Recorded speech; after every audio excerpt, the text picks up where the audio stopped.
So much media, so little time. Who keeps track of it all? That would be me. This is Bob Andelman, and this is the Mr. Media Interview, recorded live on blogtalkradio.com on April 7, 2008.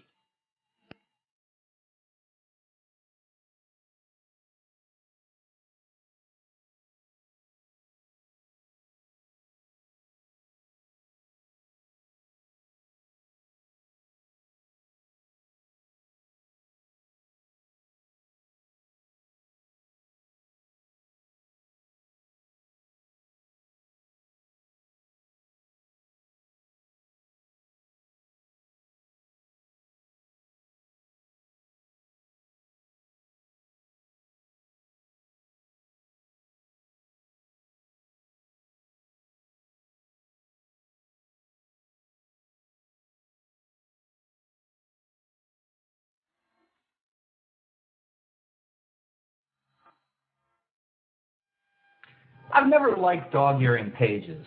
You know, when you're reading a book and you fold back the corner of a page to mark your place, or because there was something interesting on the page to which you'd like to return. Well, I've never dog-eared a book as much as I did with Timmy's in the Well, the new autobiography by Jon Provost, former child star of the Lassie television show in the 60s. This book is not the usual child star recitation of the ills of fame. Okay, it's a little of that. But Jon Provost's life is riveting, and so is the telling of his story, assisted as he was by his wife, Laurie Jacobson. I couldn't wait to have Jon and Laurie on Mr. Media to talk about this fascinating read. So Jon and Laurie, welcome to Mr. Media. Hey, Mr. Media, how are you? Hey, Bob, how's it going? Hey, Laurie. Hey, Jon. Thanks for coming on today. Thank you. It's our pleasure. I love the book. I'm not going to hold back. I really enjoyed reading the book. Well, great. I'm glad you did. We're really happy that you did. If you said something different, we'd be upset. No. Well, let's put it this way. Hosting your own thing. If I didn't like the book, I just wouldn't do the show.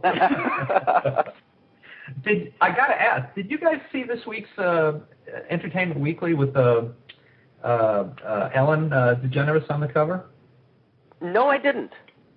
Okay, then I got to read you something. You'll see the connection in a minute. There's a column up front that runs every week called the Hit List by Scott Brown, and it's always this very smarmy top 10 of supposedly funny things in the media. Well, number 10. Listen to this. In radio interview, Madonna talks about Britney. For real, let's go save her. Immediately, Madonna brought out a collie and asked it, "Where is she? Where's Britney, girl? Is she down the well?" Hey, pretty cool. That is pretty cool. you know something, Bob. I have to make a confession here. Timmy never did fall in a well. I fell in everything. Abandoned mine shafts, off cliffs, into caves, into rivers, into quicksand. But Timmy never fell in a well. But that catchphrase, as you just pointed out, is universal, and we hear it almost every day. It is funny. And, I wanted to ask you, and I don't know if you remember this or not, I seem to recall Bob Newhart had a whole bit, maybe as far back as the Button-Down Mind back in the 60s, about Lassie and rescuing you and doing this whole routine. And it seems like it just, the whole well thing just took on a life of its own over time. No, definitely. It definitely has. And when we were researching the book, when I did the series for 7 years, I did 260 half-hour episodes. So, they kind of blend together over the years. But when we were researching the book, we went through every single episode, every synopsis, and, proved the point that Timmy never did fall in a well, but we did find an episode with Tommy Rettig, who played Jeff Miller on the series before, Timmy arrived, and there was a couple bad guys on the Martin on his farm, and one of the bad guys actually did fall in a well. So who knows? Aha! So there is some explanation there. Right, exactly. Well, June Lockhart and Hugh Riley, actually Hugh told us that that was something they used to say to each other, that they felt those were their lines. Lassie would come barking up, and June would say, "What is it, girl? Is Timmy in the well?" And Hugh would say, "I'll get the pickup." And off they'd go. They felt that was pretty much their roles there. So Hugh told us that was a joke between them. How it got to be worldwide, we'll just never know. Wow. Now I'm trying to, Jon, what year was it? What year was it that you started as Lassie? As Timmy, I'm sorry. No, people confuse that one often. Yes. Actually, that was great makeup. I started the series in 1957, 57 through 64. Okay. Wow. And, actually, it was half his life at that time, as he was only 7, and then he did it, for the next 7 years. So half of his life. And prior to that, as I know you know, Mr. Media, from having read the book, Jon. What most people don't know is that Jon had done at least 7 films before Lassie and a lot of live television, and he was actually voted the top child actor of 1958 before the show. Right, and you were, Jon, you played Grace Kelly's son at one point, right? Yes, that was my second movie, So Big. So Big was my first movie. My second movie was Country Girl with Bing Crosby and Grace Kelly, for which she won the Academy Award for that movie. And another thing, that was the only time I was ever killed. I was in that movie. I was run over by a truck. Well, there was no. So that was another well that I fell into. Yeah, you worked. I thought this was interesting, both before Lassie and after. I mean, you worked with a lot of well-known people. You had a lot of very interesting experiences. And yet, with Lassie, I mean, you walked away from it. That was the most interesting thing of all to me. You got to the end of your contract, and you had enough presence of mind to say, you know what, contract's done, so am I. Right. Well, we had an original 7-year contract, and of course, every year the studio could say, well, we're done. This is it. The show's on for 2 years. So they could drop you, every year. But the show went on for 7 years. And when that 7-year contract was up, they wanted to go for 3 more. And the option, that 3-year option, was actually mine. And so my parents, they said, Jon, they want to go for 3 more years. What do you want to do? Well, I'm 14 years old. I'm going through puberty. I'm starting to look at girls. I've been playing with dogs all my life. So it was time. It was time for a change. And I basically wrote my own pink slip on Lassie. And unfortunately, they decided to, at that point, then, to get rid of the family, and which I think was a mistake. The story was about a kid and a dog. It could have been a boy and dog or a girl and the dog, but they decided to get rid of the family, and then, they moved on with Lassie and the Forest Ranger, and the show, continued on for many more years, but I think, that was a mistake. But for me, it was a great decision. I wanted to continue acting, which I did. I made 3 more movies and some other. As a matter of fact, I had a small recurring role on Mr. Ed. So I went from the smartest dog to the smartest horse, and a movie, This Property is Condemned, with Robert Redford and Natalie Wood and Charles Bronson, and the movie with Kurt Russell for Disney called The Computer Wore Tennis Shoes. So, I continued to work, and it's what I wanted to do. Well, I wanted to mention, one of the things that I thought was so interesting about the Lassie period was that, yours was not the first time we've heard stories about how actors from that era, got like no residuals, or a very small amount of residuals. But what I thought was really interesting was this whole notion of the agent in your case. Was it Lola? Was that the first name? Right, Lola Moore. Lola Moore, who, your mother assigned the rights to represent you, and Lola's whole thing was that she never did negotiate on your behalf. You got paid, I guess, about the same amount the whole time, and even when they wanted to renew you, it wasn't like they were going to throw money at you. It was like, come on, just do a couple more years of the show. You never got rich off of this. Well, Lola was, shall we say, from the old school, and she didn't want to rock the boat. Let's put it that way. So, she just would back off and didn't really, I don't know, in a way, didn't really look out for my best interest, I guess you might say. She was the #1 kids agent in Los Angeles at that time, and the reason she was #1 with the studios and the producers was because she didn't rock the boat. Right. And that was one of the most amazing parts of the story to me, is that she got you under contract, she did no work, she collected money on you and all these other kids over the years, but she didn't even have the presence of mind to say, after a year or two, the show's doing very well with Jon, and you should double his pay. It never came up. Well, a real funny sidebar on this is a good friend of mine, Paul Peterson, who was on the Donna Reed show. Sure. Paul, Lola was also his agent on the Donna Reed show, and Paul was getting paid a small amount, as all the kids were. And, Paul went, because Paul's older than I, and he went to Lola one day and said, I should be getting paid more. People are watching me on the show. Carl Betts, that's one thing. But, they're watching the kids. And he said, and I think I need a raise. And Lola said, Paul, just be happy with what you're getting.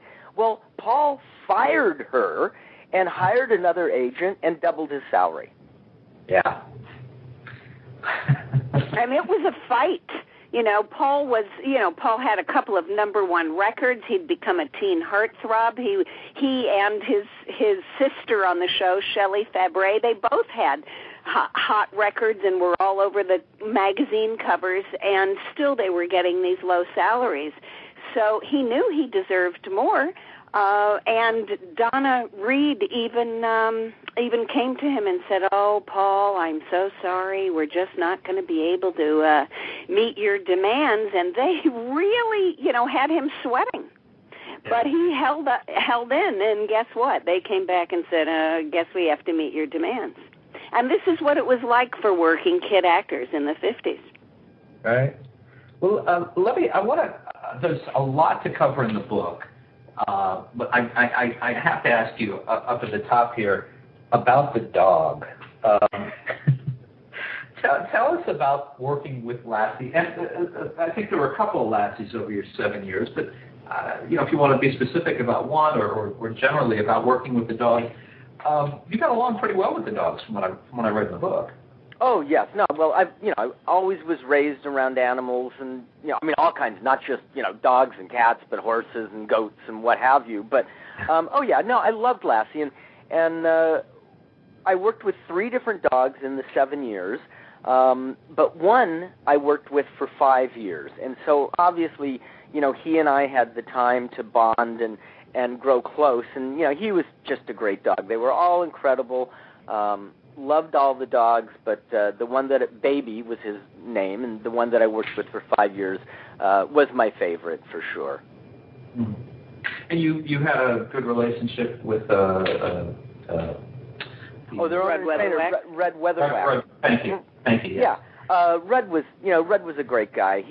I never knew either one of my grandfathers. They had both passed, but Red kind of became my surrogate grandfather, and he watched after me on the set like he did his dogs. And Red had a ranch outside of Los Angeles, out in the valley. And sometimes on Friday after work, I'd jump in the back of the station wagon, with a couple dogs, and take off and spend the weekend out at Red's ranch, and then come back into work on Monday morning. So he was just a great guy.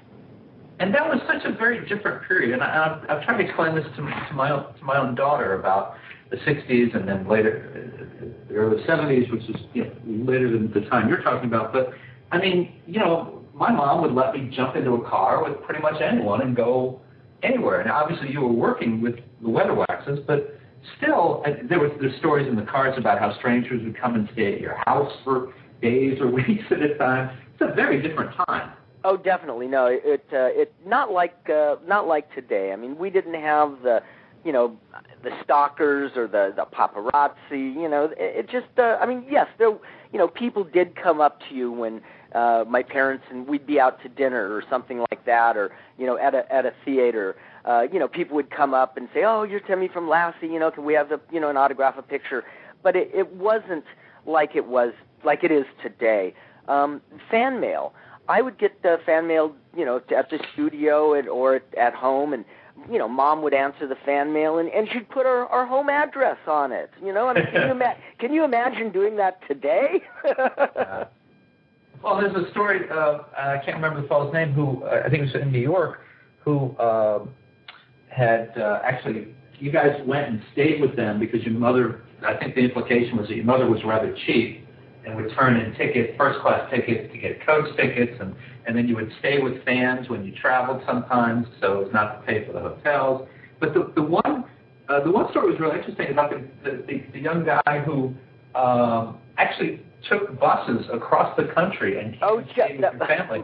Marv Silverman, yes, from New York. Well, and I think a lot of that with my mom about being so personable with the people was her part of her Southern upbringing. I mean, that's just how they did it.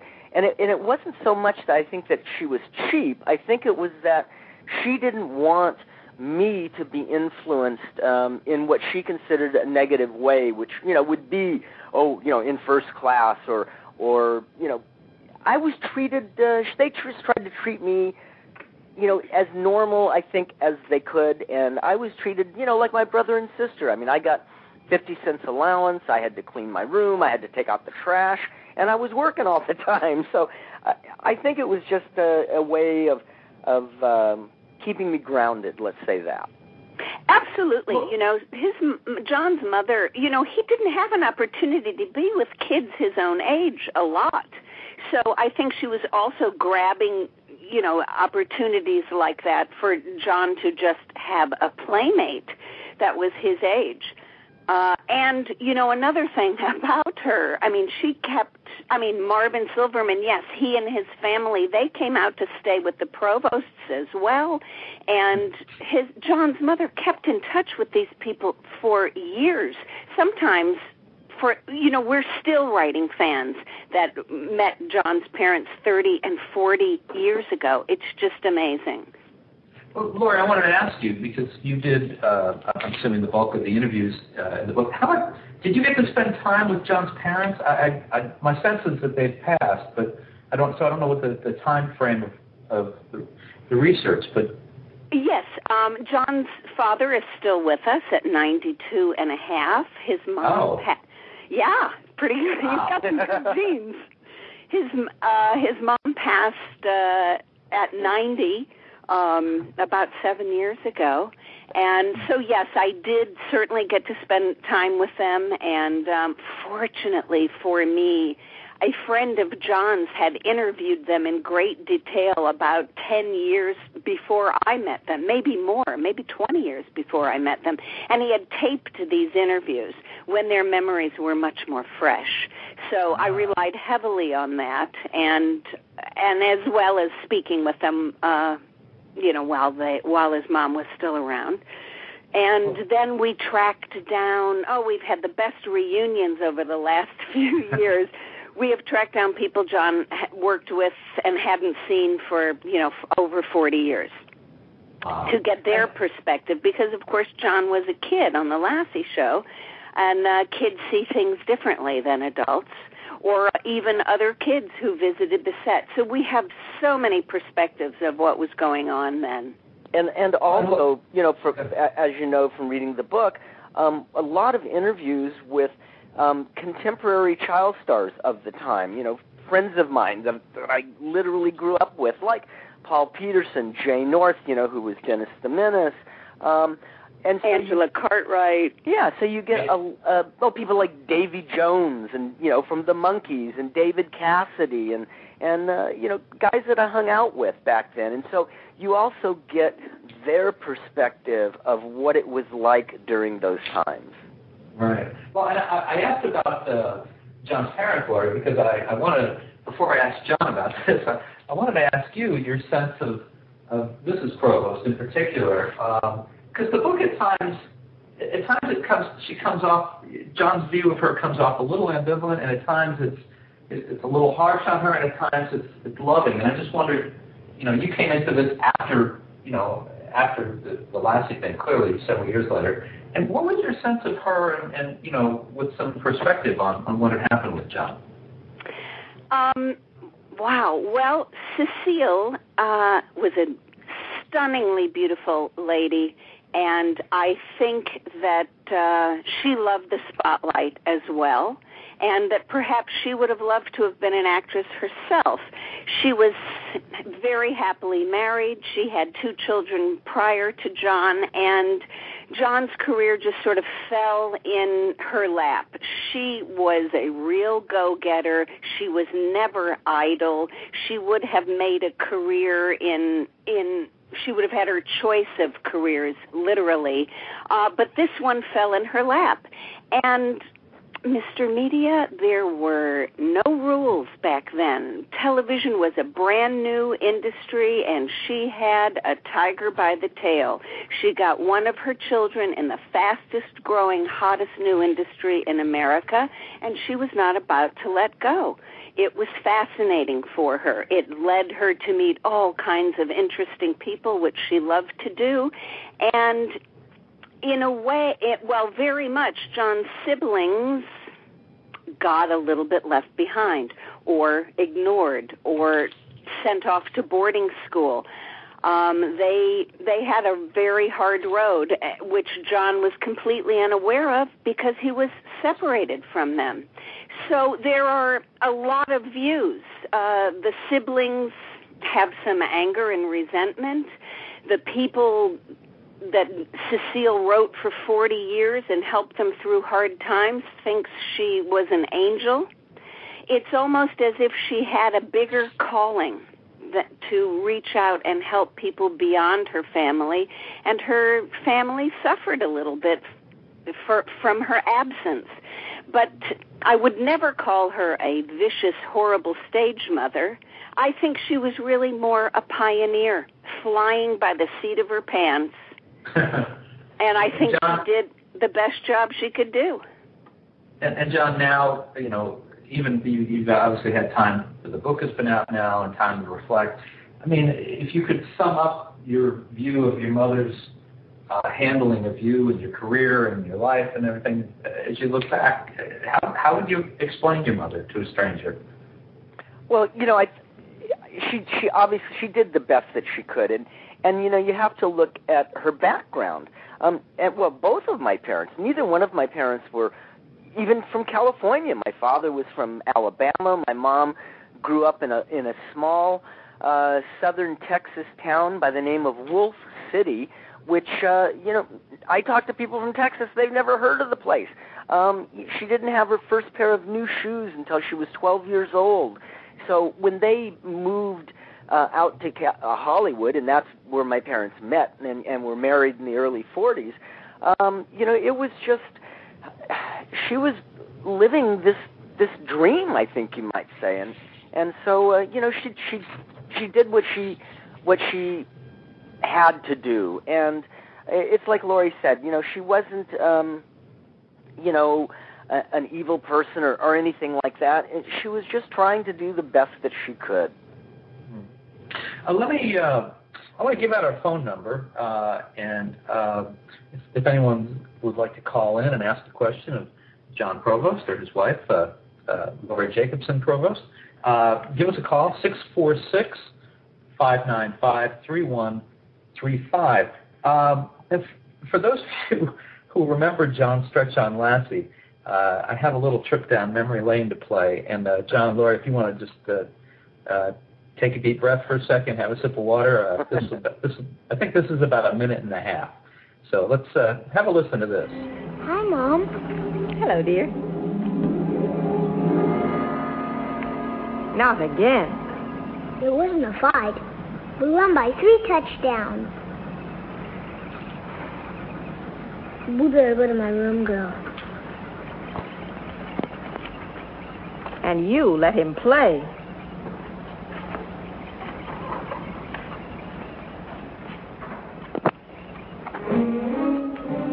Wow, he's in for it. I'll say.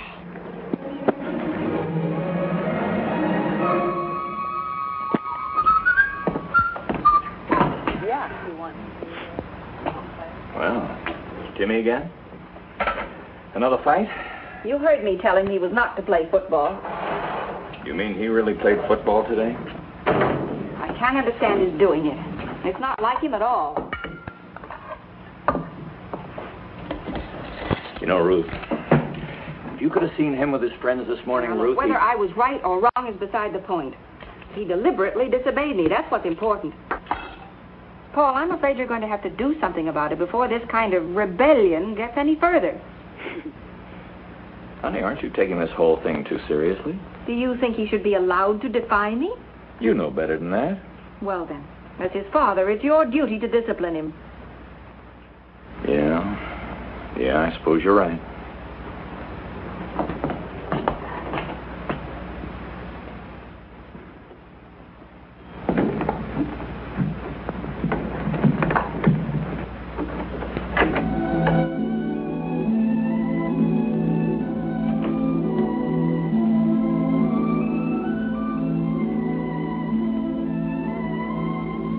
Well, Timmy? Call me Tim, will you, Dad? Sure, Tim.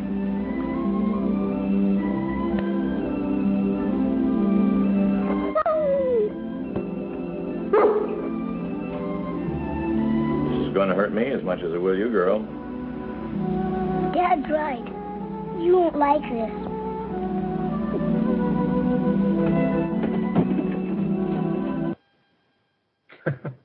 So that's a little clip. I think it was called Timmy Gets Spanked. And I won't push my luck by asking if you actually remember that, but I was just looking for some sound bites from the show, and I thought, oh my goodness, that Timmy, he's such a bad boy. He played football with his friends. Well, I guess I defied my mom. She didn't want me to play, and I had to be the boy and do it. So. And I took the wax on the butt from my dad, so it worked out. That was probably near the end of the time that you would actually see that on TV. You would actually, and it was done tastefully. You heard the wax, but you didn't actually see the poor kid getting hit with a hairbrush, I believe it was. I think so. Yeah. Now, part of the reason I played that too was there was this great effort to make Timmy and the whole show so pure, and yet some of the stories that you told, you and Laurie told really in the book about the cast, and I mean whether it was the drinking or a very strong thread to the book about June Lockhart being I don't know, very interested in men, I guess would be a nice way to put it. Yes, June liked her men. This is true. She liked him young, too. This was one of the things I loved about the book was I kept telling my wife about things that I was reading. I mean, every day I would say, oh, my God, you got to hear this. And one of the things I think one of your, I may tell this wrong, I'm thinking that one of your friends met up with her later in later years and said to her, when I met you, June, you were 38, and now I'm 38, and you still look 38, or something. Oh, yes, that was Bob Weatherwax who said that, yeah. the son of Red Weatherwax. So yes, I mean, Bob started working on the show. Gosh, how old was he? Was Tommy's age, wasn't he, John? Yes. Well, he started working on the series when he got out of the military. But June is incredible. I see June all the time, and we've always kept in touch over the years. And As a matter of fact, I had my birthday a couple weeks ago, and, of course, I get that phone call from June, and, wishing me a happy birthday. She's just great. And she still looks great. I mean, the woman is going to be, and she won't mind me telling you this, she will be 83 in June, and she's still acting, and she's just doing great. Now, unlike Barry, the oldest boy on the Brady Bunch, who later said that he went out on a date with his TV mom. Which, guess what, is with Florence Henderson. Not true. Didn't happen. As a matter of fact, Florence has a new talk show, the Florence Henderson Show, and just recently Laurie and I were on the show separately, but I made a joke with her about that, and she said, it never happened. He leaned over to her and winked and said, I never went out on a date with June. And she just cracked up, and she said, well, she liked him young. What was the problem? So it was a very cute reference to Barry's date with his TV mom. Wow. Well, I think that we have a call here. Let's find out together. Hi, do we have a call for Jon and Laurie? Yes, it's Colleen here. Hi, Colleen, how are you? Hello, fine, how are you? Good. Hi. Brilliant, hi. Right, okay, I've got a question. I want to know whether the book is actually more of a walk down memory lane than actually a book about a television program that was very popular, and how did you get that part? Because I felt, Timmy and Lassie just went really well together. And right. It really gelled. Yeah, the book, is definitely much, much more than just about Lassie. It's about everything before Lassie, after Lassie, a lot of, what this new industry, this new thing called television was happening in Hollywood. And so, and then after, and up until actually, a couple of years ago, it's basically my whole life. But a lot of it, is about the Lassie years too, for sure. It's, Jon's life is placed in the context of world history. So when Jon's on the set, the day JFK was assassinated, we talk about that. When the Lassie when the Lassie producers wanted to hire Roy Campanella, a black American baseball star, to be on the show, the sponsor, Campbell's Soup, balked at that, thinking that they would lose sales in the South. So yes, we do weave in to Jon's story what was going on in the world, so that it all makes sense in against the backdrop of American history. That's brilliant. Now, Jon, you tell your story of how you got the part. Oh, right. I'm sorry, I missed the second part. I was filming a movie for RKO called Escapade in Japan with Teresa Wright and Cameron Mitchell, and my mom and I and the whole cast and crew, spent 3.5 months in Japan when I was 6 years old. And Tommy Rettig was doing the series, but he was 17, he had outgrown the part, and they were looking for a new child. They evidently couldn't find the kid that they wanted, so the producer's wife of Lassie was having lunch with the producer's wife of the movie, and it came up that they were looking for a child, and she said, well, it sounds to me like what you're describing is this boy that we have in Japan. So when I got back from Japan, they had set up a meeting with the producer and director and a couple of the writers of Lassie. I met with them, and they said, yes, you have the look, you're Timmy, we know you can act, we've seen your movies, so this is good. But how do you get along with big dogs? And, I was a little teeny kid, and I said, well, fine, I've been raised around animals and dogs, and they said, well, we've got to make sure that there's a good rapport between you and Lassie. So I went and lived with Red Weatherwax and Lassie on his ranch for a long weekend, about 3 days, and I like to say that Lassie gave me her bark of approval, and that's how I got the job. And yes, and of course, I did love the dogs, so it worked out just great. And I want to step in here for a minute because it's interesting. I was saying before, not what I was saying was interesting, but the story is interesting. I was saying before about how times were so different.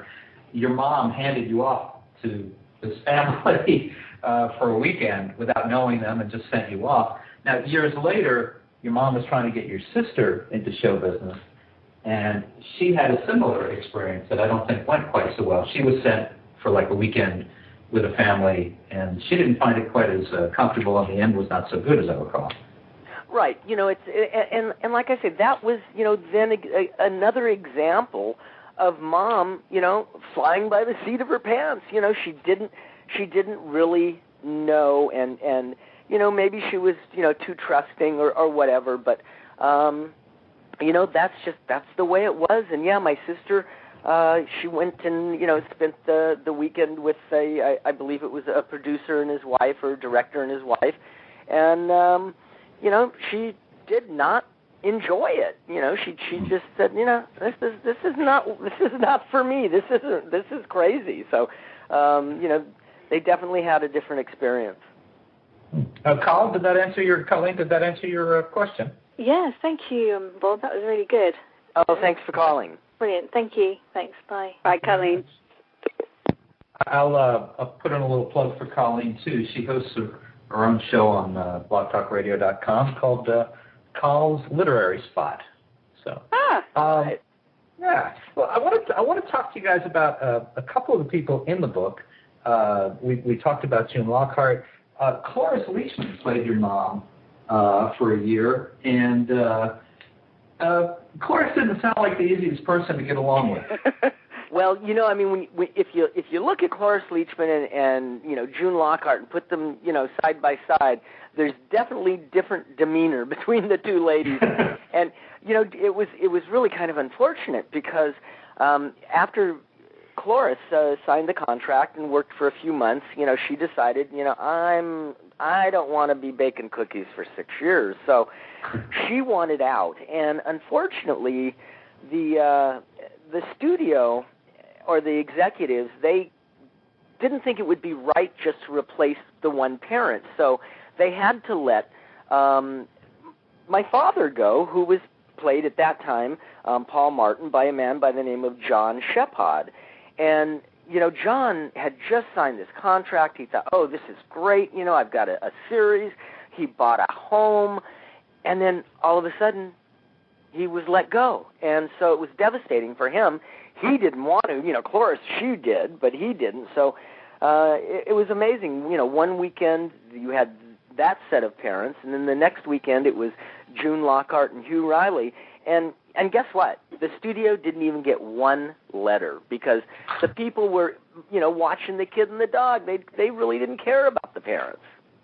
Opening the door for the two Darrens several years later. Yes, like the two Darrens. And we tracked down Jon Shepherd several years ago. He's living in London. We had a marvelous reunion with him, and he wrote a beautiful foreword for the book. So we're a big happy family again. Well, tell us a little about Tommy Rettig, who was the boy on the show ahead of you, and who also made the decision at one point to kind of walk away from it. Tommy's life was not as even, or not as upbeat for the most part. Well, before John, go ahead. Before you say something, I wanted to say that there have been a lot of rumors that have surrounded Tommy and what happened to Tommy after Lassie. And he was a great guy and a great friend to Jon, and one of our goals was to really clear up all of the innuendo about him.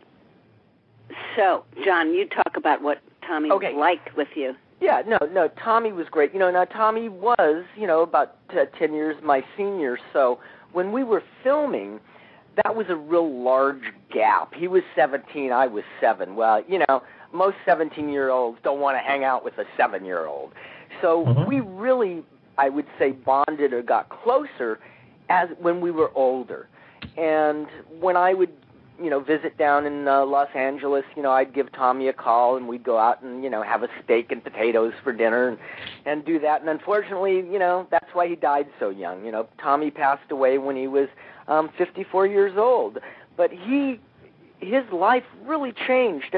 He had a few little problems, but he became a real pioneer in early computer programming, published numerous books on D-base programming, toured all over the world, giving seminars on it. And as a matter of fact, a couple of weeks before he died, Tommy was, Bill Gates, we all know Bill. Bill Gates flew his private jet down to Los Angeles, picked Tommy up, flew him up to his headquarters at Microsoft, and basically was going to have Tommy join his inner circle. And then Tommy passed away a couple of weeks after that, so it was very tragic. After all his years of struggling, he would have finally been a millionaire. And it was just a shame. The rumors about Tommy, there was a pot bust at some point and charges of conspiring to import drugs, and the whole thing was pretty much of a concoction. Tommy he got a really bad rap for that, but how the accusations are always on the front page and the retractions are on page 12 in a little corner at the bottom. That is what happened to him, and sadly, the front page stuff is what has followed him.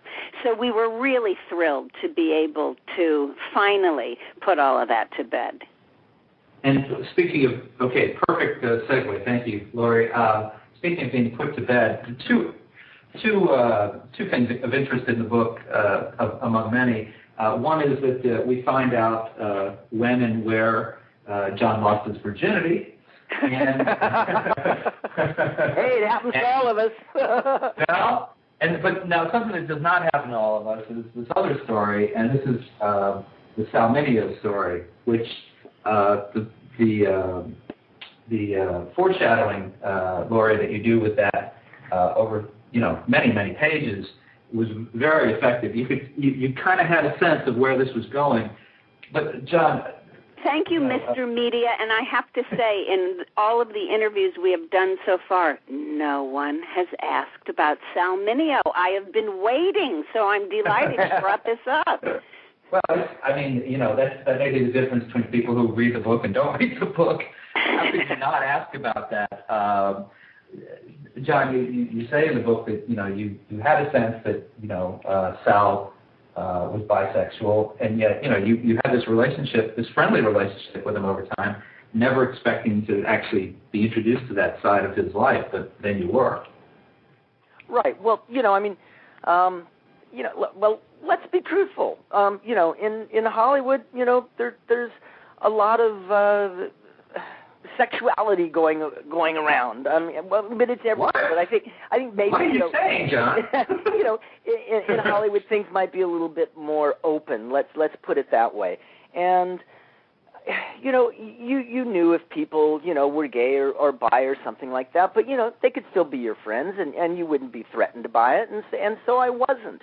But I was put into an awkward situation, and actually, I was being coerced, but it all worked out okay in the end, and it was a combination of factors. Jon had just quit doing Lassie about 2 years earlier. He was 16. Sal invited Jon to be in a film that Sal and Nancy Sinatra were producing. Now, of course, this was an older crowd. They were a good 10 years older, and they were the brat pack of that day. They were hotter than hot. And Jon was looking to shed that Timmy image. It was, they were exciting. When he went places with Sal, it was all about Sal, and it was no longer about Timmy. So all of that was very seductive. And over, a couple of years, building a friendship, more like an older brother, getting advice, hanging out, learning things. Sal loved to have an audience of people sitting at his feet while he spoke. It was all very seductive. And, of course, it was the 60s. Sex, drugs, and rock and roll, free love, all of that, the sexual revolution was just opening up. So, and also a good friend of mine that I'd been going to high school with, David Cassidy, from the Partridge Family. He was a good friend of mine, but he was also a good friend of Sal's. So that there was more than just this small group of people. There was a lot more involved, and it's just it's the way it was. But yeah, Jon, it was the only time. That was one of your wells, Jon. That was one of your wells. He was reeled in, and then there was and I got out of that well too. Yeah. Laurie, I wanted to ask, one of the things that struck me, and I actually saw on your website you use this term. You said that the only times that you'll use the term divorce and your husband in the same sentence would be this, that to do this book, you had to sort of divorce yourself from the notion that the man you're working on this book with is your husband. And I could see that throughout the book that you could do that, but there were parts where I thought it had to be a little, make you feel a little funny when you're writing about him when he loses his virginity, the incident with Sal Mineo, or when he falls in love, which Jon fell in love a few times in his life, and it's written about very honestly. But I'm thinking, as the writer, that's easy to write, but as the writer who's also married to the man now, that's got to be a little funky for you to deal with. I actually tracked down his old girlfriends that he hadn't seen for 30 years. Of course, I met them first, but before I reunited them. But, something that happened in Jon's life way before he even knew I existed, you can't do anything about that. Certainly wouldn't waste time being jealous over that. And I'm the biggest fan there is. That's how I started writing about Hollywood in the first place. I've written about Sal Mineo a bunch of times. So to find out this side, it was fascinating, and I just allowed myself to sit in the back seat and be a fan again, and discover really what my husband was all about. There were many things I couldn't understand, Mr. Media, about why did you walk away from the industry? Why did you seek anonymity so desperately in your 20s? I think that's something fans cannot understand. And it really took delving into all of this. I'll tell you my moment, if I may. Jon's mother saved everything. And we spent a couple of years just organizing all of the papers. I came up with a pile, probably hundreds of photographs that fans had sent to Jon of the moment they met Jon. They posed for a picture, and they sent that picture of them with Jon. And all through the ages, men, women, and children, and not in one picture was Jon ever looking like, God, I wish this was over, or rolling his eyes. He was smiling and being polite and wonderful, just like he was supposed to be in every single picture. And when I saw them all in that pile, I started to cry, because I got it. I totally got how it was enough. 15 years of that, and for an 18-year-old boy, that was enough. Right, and that's when I turned 15. I just finished the movie with Kurt Russell, Computer Wore Tennis Shoes, and like Laurie said, I was 18. I'd been working continually for 15 years, and it was time for a break. It was time for him to find out who he was beyond all that. He had said to me, I spent my whole life being told where to stand, what to wear, what to say, how to say it, what I'm supposed to feel, and he really felt that if he didn't get out of Hollywood when he did, he wouldn't have an original thought in his head his whole life long. He saw it happening to his friends, and what the difference between Jon and some of his friends is they got fired. You're not cute anymore, and we have no need for you. Jon was able to write his own pink slip and walk away, and there's a huge difference for your psyche between those two. Well, before we reach the end, we have a couple more minutes. I wanted to ask about two of the more famous names that pop up in the book, and you made reference to them earlier, Davy Jones of the Monkees and David Cassidy, they're the Partridge Family, and of course, major teen singing heartthrob. These are guys that you spent a lot of time with. Particularly, it seemed like David Cassidy. I think there's stories of you guys going, smoking joints and getting, going. I think you went to high school together, didn't you? Right. Yeah. No. David and I. I never got to go to public school. I had to go to private school because of working. They'd pull you out of school for a month to do a movie. So.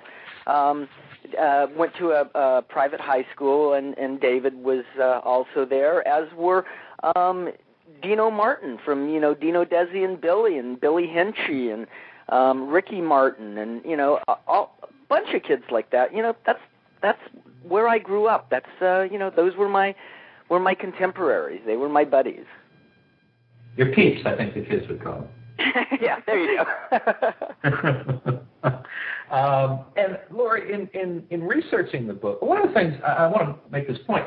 One of the things that makes this such a great read is we go back and forth from Jon telling his story in the first person to we'll get a David Cassidy remembering something, or Davy Jones, or Tommy Rettig, or Jon's parents, or his brother or sister. And the brother and sister, William in particular, clearly was very forthright in his assessment of his life and different times. And that's one of the things that really makes the book a great read, is that it's not all. There's two things that it's not. One is it's not the typically whiny child star story. Everybody was ruined. Everybody was bad to me. I blew all my money. Woe is me. And it's also not. It's also not a story of I don't know where I was going with that thought. But it's just a really good read. And thank you. I think it's very enjoyable because you bounce around. Laurie, was there anyone that you reached out to for interviews for the book that did not want to participate? I don't think so. I don't think so. I'll tell you, the one I was thrilled to speak to was the director Sidney Pollack, who Jon worked with on a movie called This Property is Condemned with Natalie Wood and Robert Redford and Mary Badham from To Kill a Mockingbird. That was an incredible experience for him, and I was absolutely thrilled to speak with Mr. Pollack. Yeah, Mr. Media, you would have gotten a real kick out of it when